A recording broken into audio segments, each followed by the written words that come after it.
watching Aftab classes. आप अभी तक हम लोग का जो टॉपिक चल रहा है, जो चैप्टर चल रहा है वो है इलेक्ट्रिसिटी। इस पे हम लोग वेरियस टॉपिक्स अब तक डिस्कस कर चुके हैं, जैसे कि charges, potential difference, current, magnitude of electric current, और उसके बाद हम लोग डिस्कस किए resistance, factor affecting the resistance, resistivity. वो जो लास्ट वीडियो है वो रेजिस्टिविटी का। तो हम लोग अभी तक बहुत सारे टॉपिक कवर कर चुके हैं और फाइनली आज हम लोग पढ़ने वाले हैं combination of resistors. Combination of resistor कहने का मतलब ये है कि आपको जाकर रेजिस्टर को हम लोग कैसे कंबाइन करते हैं। तो इसका वेरियस मेथड, दो मेथड है एक्चुअली, सीरीज कनेक्शन और पैरेलल कनेक्शन। चाहे तो उसको सीरीज में हम लोग कंबाइन करते हैं या फिर पैरेलल कॉम्बिनेशन में कंबाइन करते हैं। रेजिस्टर क्या है? रेजिस्टर एक्चुअली जो डिवाइस रेजिस्टेंस प्रोवाइड कराता है उसी को हम लोग रेजिस्टर कहते हैं। What is resistance? तो ये जानने के लिए आपको इससे पहले जो मेरा हम लोगों का जो वीडियो है आप वो जाकर देख सकते हैं, लिंक डिस्क्रिप्शन में है, वो आप देख लीजिए तो आपको बेहतर समझ पाएगा जो रेजिस्टेंस और factor affecting the resistance second last video है। तो आज हम लोग स्टार्ट करने वाले हैं सीरीज और पैरेलल कॉम्बिनेशन। तो अगर आपको पढ़ाने का तरीका या फिर आपको कंटेंट या जो भी चीजें अगर पसंद आता है तो आप अपने फ्रेंड के साथ शेयर करें, अपने फेसबुक वॉल पे शेयर करें, या फिर कोई भी आपको टॉपिक रिलेटेड कोई भी प्रॉब्लम, कोई भी क्वेश्चन, या फिर आपका कोई न्यूमेरिकल जो आपसे नहीं बन रहा हो, नहीं समझ में आ रहा हो, तो उसको भी आप नीचे कमेंट सेक्शन में लिख सकते हैं या फिर आप हमको मेल कर सकते हैं, फेसबुक पे आप भेज सकते हैं, डीएम कर सकते हैं, आप व्हाट्सएप पे मैसेज कर सकते हैं, जहां भी आपको लगता है वहां से आप अपना डाउट क्लियर करा सकते हैं। इसी चीज के लिए हम लोग यहाँ पे हैं। चलिए ठीक है, तो आज का टॉपिक हम लोग स्टार्ट करते हैं। वो है आपको जाकर कॉम्बिनेशन ऑफ रेजिस्टर। टॉपिक का नाम है कॉम्बिनेशन ऑफ रेजिस्टर। तो जो रेजिस्टर को जो आपको जाकर कंबाइन करते हैं उसका दो तरीका है। चाहे तो उसको हम लोग सीरीज कनेक्शन में कंबाइन कर रहे होंगे या फिर पैरेलल कनेक्शन में कंबाइन कर रहे होंगे। इसको कनेक्शन या फिर कॉम्बिनेशन भी कहेगा कहीं कहीं पे, तो कंफ्यूज मत होइएगा। ये सीरीज कॉम्बिनेशन है और आपको जाकर दूसरा जो होता है वो कौन सा होता है? Parallel combination. कहने का मतलब क्या है मेरा, सीरीज में कैसे होगा और आपको जाकर पैरेलल में कैसे होगा। रेजिस्टर या रेजिस्टेंस को हम लोग जो डिनोट करेंगे, जो दिखाएंगे सर्किट में, वो इस तरीके से दिखाने वाले हैं। जिस सर्किट में आपको ऐसा डायग्राम दिख रहा होगा वो हम लोग समझेंगे कि वहां पे एक रेजिस्टर लगा हुआ है। रेजिस्टर रेजिस्टेंस के डिवाइस है, इसलिए वो जो रेजिस्टर का वैल्यू होगा वो हमेशा हम लोग को ओम में देखने को मिलेगा। 5 ओम, 10 ओम, जो भी रिस्पेक्टिव ओम का जो आने वाला है। तो आइए हम लोग समझने की कोशिश करते हैं सीरीज कनेक्शन क्या है और पैरेलल कनेक्शन क्या है। सीरीज में कैसे कंबाइन करते हैं और पैरेलल में कैसे कंबाइन करते हैं। तो सीरीज कॉम्बिनेशन की अगर हम लोग बात करें तो अगर दो या दो से ज्यादा रेजिस्टर में 2 or more than 2 resistors are connected to each other end to end, आपको जाकर पहले मान लिया रेजिस्टर 1 है, इसको R1 मान रहे हैं, ये R2 मान रहे हैं। तो अगर आप ये दोनों रेजिस्टर को देखिएगा तो दोनों का जहां पे पहले रेजिस्टर का जहां पे एंड था, दूसरे रेजिस्टर का वहां से स्टार्टिंग पॉइंट था, ये एंड टू एंड कनेक्टेड है। तो जहां पे दो या दो से जहां पे भी आपको जाकर दो रेजिस्टर, दो डिवाइसेस अगर एंड टू एंड कनेक्टेड है तो हम लोग बोलेंगे कि वो कैसा कॉम्बिनेशन है? वो सीरीज कॉम्बिनेशन है। और अगर पैरेलल कॉम्बिनेशन की बात करें तो यहाँ पे आपको जाकर एंड टू एंड कनेक्टेड नहीं होता है। पैरेलल कॉम्बिनेशन कहने का मतलब है कि दो रेजिस्टर लिया और दोनों का इनिशियल पॉइंट और फाइनल पॉइंट जो है जहां से वो कनेक्टेड है वो आपको सेम होना चाहिए। जैसे कि ये R1 और R2 दो रेजिस्टर लिए हैं हम लोग, R1 का इनिशियल पॉइंट भी यहाँ है और R2 का भी इनिशियल यही है, R1 का फाइनल पॉइंट यहाँ है, R2 का भी फाइनल पॉइंट यही है। दोनों सेम पॉइंट पे, दोनों का मतलब दो रेजिस्टर का इनिशियल और फाइनल दोनों सेम पॉइंट पे कनेक्टेड है। तो वैसे कॉम्बिनेशन को हम लोग पैरेलल कॉम्बिनेशन कहते हैं और जिसमें एंड टू एंड कनेक्टेड है उसको हम लोग सीरीज कॉम्बिनेशन कहते हैं। एक और आसान तरीका अगर हम लोग पहचाने की, जैसे इस सर्किट इसको हम कंप्लीट कर देते हैं। ये बनाया आपको सर्किट, यहाँ पे आपको जाकर एक हम लोग जोड़ दिए सेल। एक्चुअली ये बैटरी है क्योंकि मोर देन वन सेल है, ये पॉजिटिव नेगेटिव टर्मिनल हो गया। मान लीजिए कोई पोटेंशियल डिफरेंस दिए होंगे, आपको कैसे और आसानी से पता चलेगा कि आपको जाकर कौन सीरीज में है कौन पैरेलल में। अभी एक तरीका तो हम आपको बताएं कि आपको जाकर एंड टू एंड अगर कनेक्टेड है तो वो सीरीज कॉम्बिनेशन है, और दोनों का अगर इनिशियल और फाइनल पॉइंट अगर दोनों सेम ही है, सो दोनों का एंड और स्टार्टिंग पॉइंट एक ही जगह पे कनेक्टेड है, तो वैसे कॉम्बिनेशन को पैरेलल बोलते हैं। या फिर इसको पहचानने के लिए एक और बेहतर तरीका वो है करंट। करंट के बेसिस पर आप आसानी से पहचान सकते हैं। चलिए इसको भी हम सर्किट बनाते रहे, इसमें भी पोटेंशियल डिफरेंस दे दिए, बैक में देखिए जब पोटेंशियल डिफरेंस दिए होंगे तो ऑब्वियस सी बात है इसमें करंट फ्लो कर रहा होगा। समझ रहे हैं बात है? देखिएगा अगर यहां से करंट चलना स्टार्ट हुआ तो आपको मान लिया यहां से कोई करंट आई चल रहा है, तो इसमें भी करंट कितना चल रहा होगा, आई चल रहा होगा। समझ रहे हैं बात है? जरा देखिएगा करंट यहां से चलना स्टार्ट किया है तो हम लोग बोल सकते हैं कि आपको जाकर इसमें करंट कितना क्या होगा, आई। क्या कहीं पे वायर में चेंजेस आया है? नहीं। तो यहां से होता हुआ करंट इसमें भी कितना चला गया, आई चला गया। अगर दोनों जितना भी रजिस्टर, जिस रजिस्टर में सेम करंट जा रहा होगा, जिस भी रजिस्टर में अगर सेम करंट जा रहा होगा, हम लोग बोलेंगे कि आपको जाकर वो कैसा कॉम्बिनेशन में, वो सीरीज कॉम्बिनेशन में। किसमें है? सीरीज कॉम्बिनेशन में। या फिर यहां हम आपको लिख दे कि in series combination current will be same. Current will be same. Current जो है वो हर जगह सेम होने वाला है। इनफैक्ट ये जो करंट है वो किसके इक्वल होगा, ये आपको जाकर टोटल करंट के इक्वल होगा। जो करंट सारे सर्किट में फ्लो करेगा वो किसके इक्वल फ्लो करेगा, टोटल करंट के इक्वल। देखिए टोटल करंट क्या आई निकला था, R1 में भी आई गया है और R2 में भी आई ही गया है, तो दोनों रजिस्टर में सेम करंट फ्लो कर रहा है। इसका मतलब कि दोनों किसमें है, सीरीज कॉम्बिनेशन में है। समझ रहे आप मेरी बात? अगर इसमें करंट सेम है लेकिन इसमें क्या होता है, चलिए पहले यहां देख लेते हैं। करंट की बात कर रहे हैं ना, तो सीरीज कॉम्बिनेशन में करंट सेम जाता है, जबकि आपको जाकर यहां पैरेलल कॉम्बिनेशन की बात करें वही करंट आई लेकर चले, यहां आई आए यहां आई आए। जैसे यहां पे पहुंचा हुए देखिए यहां पे दो अलग अलग वायर है, एक ऊपर एक नीचे, एक देख रहे एक यहां वायर है एक यहां वायर है। क्या दो अलग अलग वायर है तो वहां पे करंट क्या किसकी, सिर्फ R1 वाले इस वाले वायर में जाएगा या सिर्फ R2 वाले में जाएगा? नहीं, बिल्कुल नहीं। आप एक पॉइंट से जहां जो आपका सॉकेट होता है, जो आपका प्लग है, जो वायर है, उसमें अगर 10 अलग अलग वायर भी जोड़िएगा ना, 10 का 10 वायर सारे में करंट फ्लो करने लग जाएगा। समझ रहे आप मेरी बात? तो यहां पे ये यहां से आया, यहां से एक वायर जो है वो ज्वाइंट होकर दो अलग अलग वायर में चला गया। इट मींस क्या समझ रहे हैं आप कि दोनों में करंट जा रहा होगा, इधर भी करंट जा रहा होगा इधर, तो यहां करंट कितना आता है, आई। तो क्या इसमें भी आई जा रहा होगा, इसमें भी आई जा रहा होगा। ये टोटल करंट आई आया है जो दो अलग अलग वायर में गया। तो ऑब्वियस सी बात है कि समझिएगा, मान लिया कि आपको जाकर कोई एक नदी है, नदी में आपको जाकर इस तरीके से पानी फ्लो कर रहा था, नदी का पानी फ्लो होता, आपको जाकर आगे में, नदी के आगे में कहीं पे आपको जाकर एक आपको जाकर स्टोन है या पत्थर है या ऊंचा जगह है जहां से पानी क्रॉस नहीं करता था, पानी क्या करने लगेगा, क्या सिर्फ इधर जाएगा, क्या सिर्फ इधर जाएगा? नहीं, हम बोलेंगे कि पानी दोनों साइड जाने लगेगा। समझ रहे हैं बात? क्योंकि वो आपको जाकर जिधर उसको ऑप्शन मिलेगा जाने का उधर बह सकता है। ये वाटर करंट था, जबकि हम लोग नॉर्मल करंट की बात कर रहे हैं। तो करंट का भी सेम हाल है कि जितना ज्यादा वायर होगा उतना ज्यादा में करंट जाएगा। तो इधर भी करंट जा रहा है, इधर भी करंट जा रहा है, इसमें जो करंट जा रहा होगा I1 मान लेते, इसमें जो करंट जा रहा होगा उसको हम लोग I2 मान लिया। समझ रहे हैं बात है? हाँ, ये इतना श्योर है कि ये जो I है ना, ये जो I है वो किसके इक्वल होना चाहिए, I1 प्लस I2 के इक्वल होना चाहिए। क्योंकि जितना करंट पूरे सर्किट में फ्लो कर रहा होता वही करंट आपको ये दोनों वायर में टूटा होगा, वही डिस्ट्रीब्यूट हुआ होगा।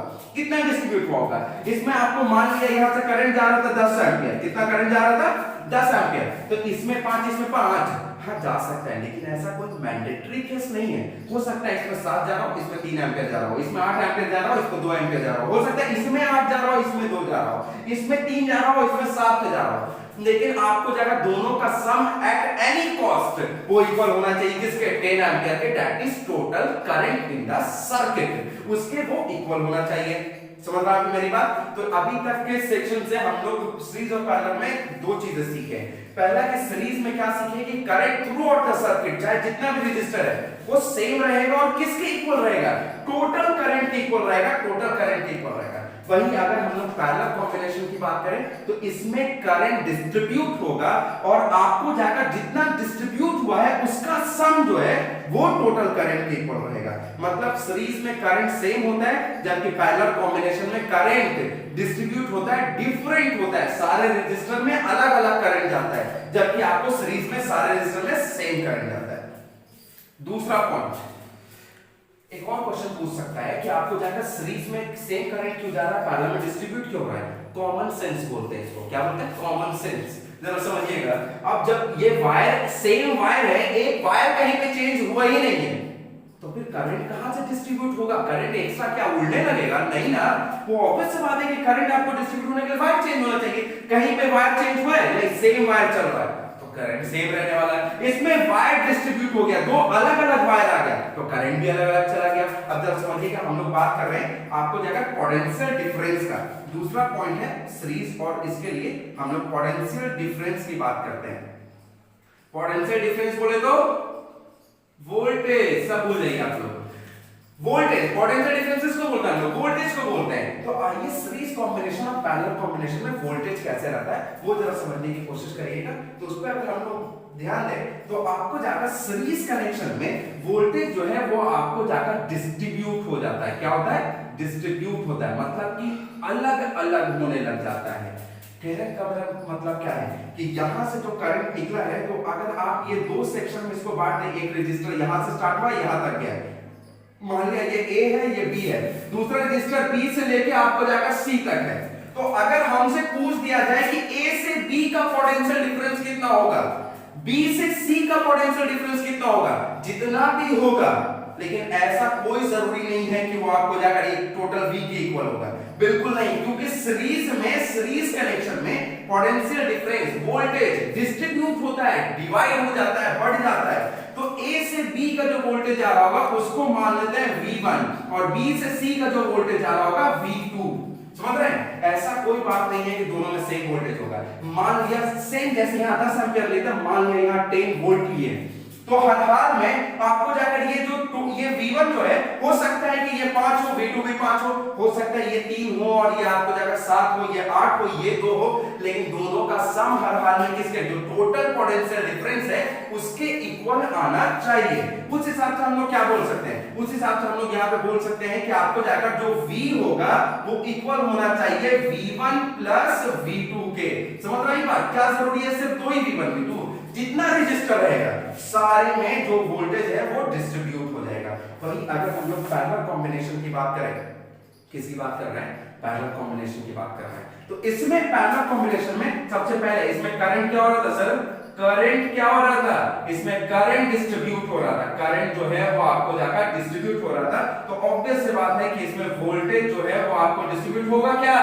नहीं, रिमेन सेम। वोल्टेज जो है आपको जाकर पैरेलल सर्किट में आपको वोल्टेज सेम रहता है। सेम रहने का क्या रीजन है? आप क्या क्यों बोल सकते हैं कि वोल्टेज सेम क्यों रह रहा है, इसमें डिफरेंट क्यों हो रहा है, ऐसा क्यों हो जा रहा है? देखिए, सेम रहने का मतलब क्या है? हम लोग वोल्टेज किसको बोलते हैं? पोटेंशियल डिफरेंस को। किसको बोलते हैं? पोटेंशियल डिफरेंस को। जरा इस पॉइंट को A माना, इस पॉइंट को B माना, समझ रहे हैं? तो यहां पर का पोटेंशियल कितना रहा होगा? VA। यहां पर का पोटेंशियल कितना रहा होगा? VB। हमको निकालना है पोटेंशियल डिफरेंस। ओके, तो हम लोग पोटेंशियल डिफरेंस के लिए हम लोग क्या करते हैं? अगर आप पढ़े होंगे पहले का एक्सरसाइजेस जिसमें हम लोग पोटेंशियल डिफरेंस और इलेक्ट्रिक पोटेंशियल पे बात कर रहे थे, तो उसमें हम लोग सीखे थे कैसे पोटेंशियल डिफरेंस फाइंड करते हैं। वो वीडियो आप देख सकते हैं जाकर। पोटेंशियल डिफरेंस को अगर लिखना है तो हम लिखेंगे आपको जाकर, ये इस वायर के ऊपर R1 के लिए निकाल रहे हैं तो कितना होना चाहिए? पोटेंशियल डिफरेंस होना चाहिए VB minus VA, higher potential minus lower potential. ठीक है, नीचे वाला वायर के लिए जरा देखिएगा, ये किसके लिए था? ये था R1 रजिस्टर वाले के लिए। हम R2 रजिस्टर वाले के लिए देख रहे हैं। देखते हैं R2 रजिस्टर में क्या होने वाला है। देखिएगा तो इसका इनिशियल पॉइंट क्या है? वही A है, और फाइनल पॉइंट क्या है? वही B है। तो इसका भी अगर R2 के लिए निकालिएगा तो क्या आएगा? Potential difference VB minus VA, क्योंकि वायर दोनों का दोनों वायर सेम पोटेंशियल पे कनेक्टेड है, तो पोटेंशियल डिफरेंस भी तो सेम ही होगा ना। नहीं समझ रहे हैं क्या? सेम पोटेंशियल पे कनेक्टेड है, सेम पॉइंट पे कनेक्टेड है, तो डिफरेंस भी सेम होगा।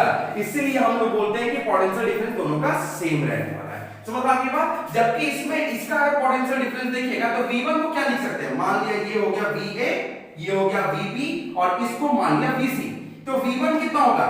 V1 अगर निकालना है तो higher potential VB minus VA, जबकि अगर हमको यहाँ V2 निकालना तो V2 कितना हो जाएगा? हायर पोटेंशियल इसका VC है और माइनस VP है। देखिए तो पहले का पोटेंशियल कितना? VB माइनस VA, दूसरे का पोटेंशियल VC माइनस VP, क्या डेल वन और डेल V2 V1 और V2 क्या दोनों सेम आ रहा है? दोनों डिफरेंट आ रहा है। इसलिए हम लोग बोलते हैं कि सीरीज कनेक्शन में आपको पोटेंशियल डिफरेंस डिस्ट्रीब्यूट हो जाता है जबकि इसमें सेम रहता है। क्या रीजन था ये हम लोग समझने की कोशिश किया और बेहतर से हम लोग देख रहे हैं। अगर आपको अभी भी इसमें कहीं पे क्वेरी है तो आप नीचे कमेंट सेक्शन में पूछिए या फिर आप हमको मेल कर सकते हैं। ये बार-बार आपको बोला जा रहा है तो थोड़ा फायदा भी उठाइए।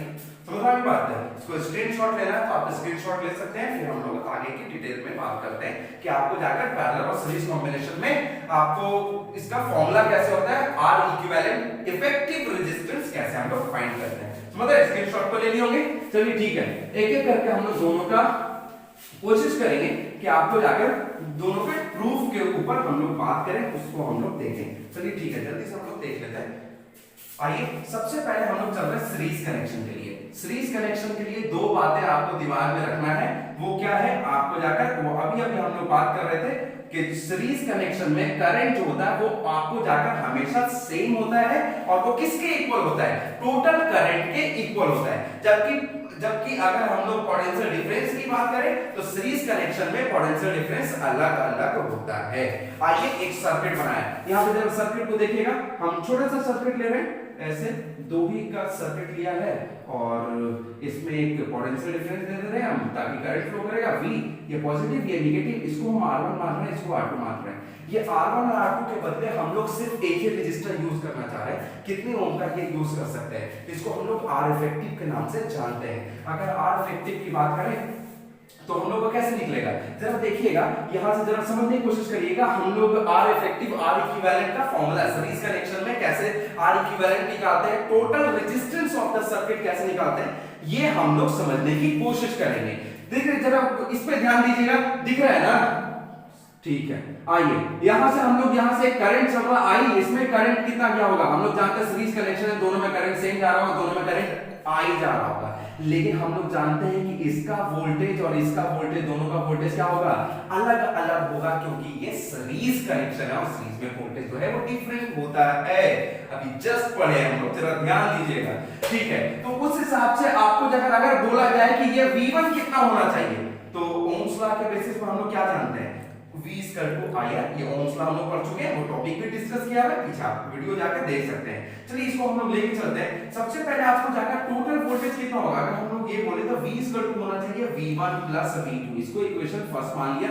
ये अभी हम लोग जस्ट देखे थे कि कैसे वोल्टेज टोटल आपको जो डिस्ट्रीब्यूट होता है वोल्टेज, वो टोटल वोल्टेज के इक्वल होता है। समझ आए बात, इसको ऐसे लिख लिया। चलिए हम एक एक करके वैल्यू निकालेंगे, V1 का और V2 का वैल्यू निकालेंगे। V1 कितना होना चाहिए सर, मेरे हिसाब से V1 जो है वो आपको जाकर V = IR होता है, समझ रहा है क्या, तो बाय ओम्स लॉ हम लोग ये V = क्या जानते हैं, IR जानते हैं, कहां से होता है ये ओम्स लॉ, समझ रहा है बात, V = IR है, तो इसको हम लोग लिख सकते हैं V1 = IR1, समझ रहा है बात। इसके लिए कितना हो जाएगा VIR1, इसको इक्वेशन आप चाहे तो 2 मान लीजिए। अगर आपको जगह ये V2 निकालना है, V2 कितना हो जाएगा, V2 = हो जाएगा, देखिए V2 I तो वही सेम करंट सब में जा रहा होगा, लेकिन इसका R कितना लेना होगा, हम लोगों को R2 लेना होगा, तो इसको इक्वेशन हम 3 मान लिया।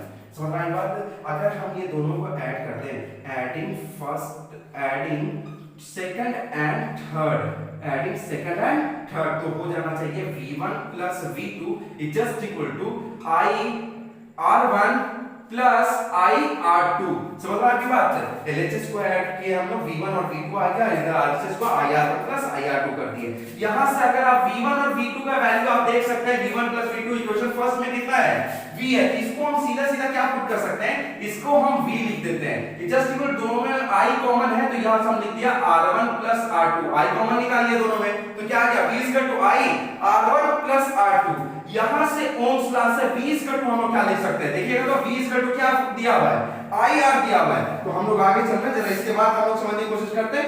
V = हम लोग का आया यहां पे IR1 + R2, तो हम लोग यहां V की जगह पे पुट कर रहे हैं IR, जस्ट इक्वल हो गया IR1 + R2 आई से आई कैंसिल हो गया। यहाँ पे हम लोग इसको R इफेक्टिव या R इक्विवेलेंट कहा जाता है और वो किसके इक्वल आ गया, सम ऑफ रेजिस्टेंस, सीधा सीधा R1 प्लस R2 के इक्वल आ गया। ये हो गया आपको जाएगा सीरीज का।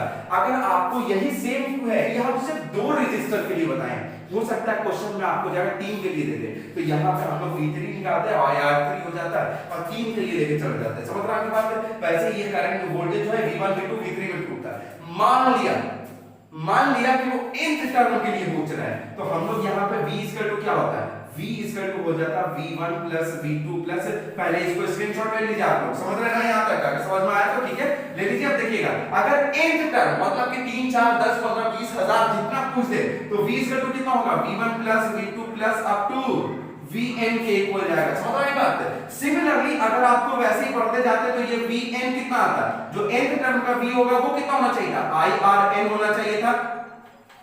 समझ रहे जी? तो यहां पे जब ऐड करते तो क्या आता है, यहां पे जब ऐड करते तो आता है ये V1 प्लस V2 प्लस आपको कहां तक जाता है, Vn तक जाता है, और इधर क्या हो जाता है, इधर बस एक टर्म ऐड हो जाता है, कहां तक, अप टू IRN हो जाता है। समझ रहे हैं बात? सिमिलरली अगर इसको ऐड करते तो देखिए चाहे V1 plus V2 up to Vn को भी हम लोग क्या लिख सकते थे, V, तो फिर इधर V लिख देते, और यहां पे बस अंदर में क्या हो जाता है, अगर इसको देखते तो यहां पे V equal to I R1 plus R2 up to कहां तक, Rn तक चला जाता है। तो वहां से हम लोग का R इफेक्टिव जो आ जाता, वो R इफेक्टिव जो आ जाता वो क्या आ जाता, R1 plus R2 plus up to कहां तक चला जाता है, ये Rn तक चला जाता है। समझ रहे हैं? अगर n टर्म के लिए पूछेगा तो सेम तरीके से प्रूव हो जाएगा, कोई ज्यादा डिफरेंस नहीं है इसमें।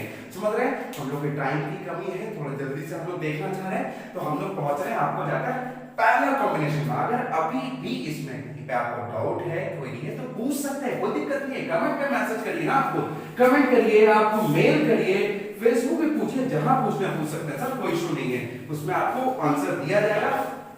चलिए हम लोग जल्दी से बात करने वाले हैं पैरेलल कॉम्बिनेशन। किसकी बात कर रहे हैं, पैरेलल कॉम्बिनेशन या पैरेलल कनेक्शन। उसके लिए सर्किट बनाना पड़ेगा, सर्किट। ओके, एक रेजिस्टर यहां जोड़ा, एक और रेजिस्टर लगाया, और ये बन गया आपको जाकर एक सर्किट, जिसमें हम लोग एक करंट फ्लो करने के लिए पोटेंशियल डिफरेंस दिए हैं V, और यहाँ ये R1 था, ये R2 था, यहाँ से करंट चलना किया स्टार्ट किया होगा, I चलना स्टार्ट किया होगा। ओके ठीक है, यहां से करंट I आया, यहां से आता है, इसमें करंट I1 जा रहा होगा, इसमें करंट कितना जा रहा होगा, I2। पैरेलल कनेक्शन है, करंट डिस्ट्रीब्यूट होगा, और वोल्टेज दोनों का क्या रहने वाला, सेम रहने वाला, मतलब इसका भी वोल्टेज V होगा और इसका भी वोल्टेज कितना होगा, V होगा, क्योंकि पैरेलल कनेक्शन में वोल्टेज डिस्ट्रीब्यूट नहीं होता है, सेम रहता है, सेम पोटेंशियल होता है। उस हिसाब से अगर ये करंट डिस्ट्रीब्यूट हो भी है तो कितना करंट डिस्ट्रीब्यूट हो रहा होगा, I इक्वल टू जितना I1 प्लस I2 में टूट रहा होगा, ऑब्वियस बात, उससे ज्यादा क्या रहेगा, इसको चाहो तो इक्वेशन फर्स्ट मान लो। ओके ठीक है, ओम्स लॉ से हम लोग क्या लिख सकते हैं, I इक्वल टू हम लोग लिख सकते हैं V बाई R, कहां से, बाई ओम्स लॉ।